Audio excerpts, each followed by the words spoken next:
आज मेरे मन में एक अजीब सा सवाल आया कि आखिर वो क्या वजह थी जो उसने कौरवों और पांडवों का इतना बड़ा युद्ध करवाया, इतने छल किए, कपट किए, षड्यंत्र किए।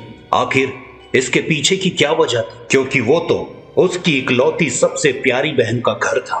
तो फिर मैंने उसके बारे में कुछ जानने की कोशिश की, जो मैं आपको आज इस वीडियो में बताना चाहता हूँ। तो चलिए जानते हैं इस कहानी में आखिर ऐसा क्या हुआ था। तो ये कहानी शुरू होती है गांधार से, जिसे आप आज का अफगानिस्तान भी कहते हैं। वहां के राजा थे गांधार नरेश, जिनके 100 पुत्र और एक बेटी थी, जिसमें शकुनी उनका 100वां पुत्र था। तो होता कुछ ऐसा है कि एक बार भीष्म पितामह धृतराष्ट्र के लिए एक योग्य कन्या ढूंढ रहे होते हैं। तो उन्हें गांधार नरेश की पुत्री गांधारी के बारे में पता लगता है और वो उसका हाथ मांगने के लिए उनके पास चले जाते हैं। जब गांधार नरेश को इसके बारे में पता लगता है कि धृतराष्ट्र देख नहीं सकते, तो उनको ये रिश्ता कुछ अजीब सा लगता है। लेकिन हस्तिनापुर के सामने उनका राज्य इतना भी बड़ा नहीं कि वो सामने खड़े भीष्म पितामह को मना कर पाते। तो उनको इस रिश्ते के लिए हाँ करनी पड़ती है। वैसे तो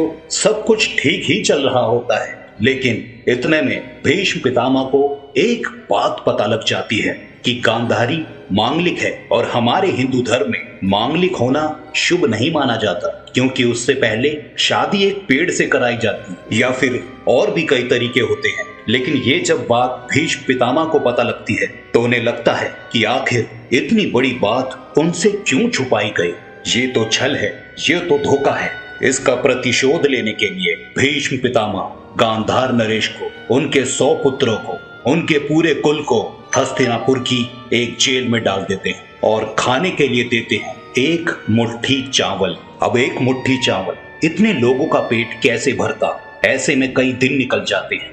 तो गंधर्व नरेश एक फैसला लेते हैं कि ये एक मुट्ठी चावल उनका सबसे छोटा बेटा शकुनी खाएगा।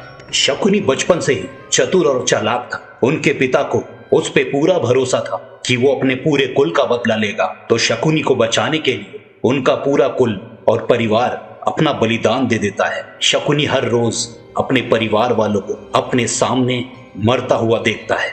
फिर एक दिन उसके पिता, जो अब काफी बूढ़े हो चुके हैं, उसे अपने पास बुलाते हैं और शकुनी के घुटने में एक जोर का प्रहार करते हैं, जिससे उसका घुटना टूट जाता है। शकुनी दर्द में चिल्लाते हुए अपने पिता से पूछता है कि पिताजी, आखिर आपने ऐसा क्यों किया? आपने क्यों मेरा पैर तोड़ दिया?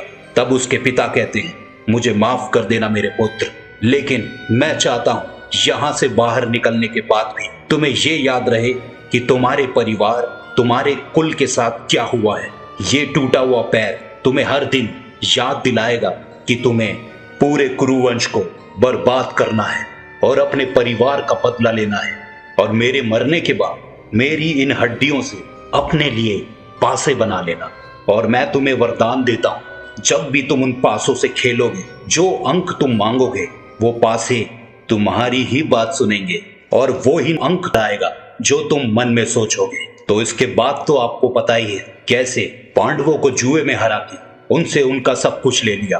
पांडव जुए में अपना सब कुछ हार गए, यहाँ तक कि द्रौपदी को भी हार गए। कौरवों का सर्वनाश करने के बाद, इतने पाप करने के बाद भी शकुनी को स्वर्ग मिलता है, क्योंकि उसने अपने जीवन में इतने पाप करने के बाद भी एक अच्छा काम किया होता है। अपने पिता को दिया वचन वो पूरा करता है। तो दोस्तों, आप चाहते हैं ऐसी वीडियो में और बनाओ, तो हमारे चैनल को लाइक एंड सब्सक्राइब जरूर कीजिएगा।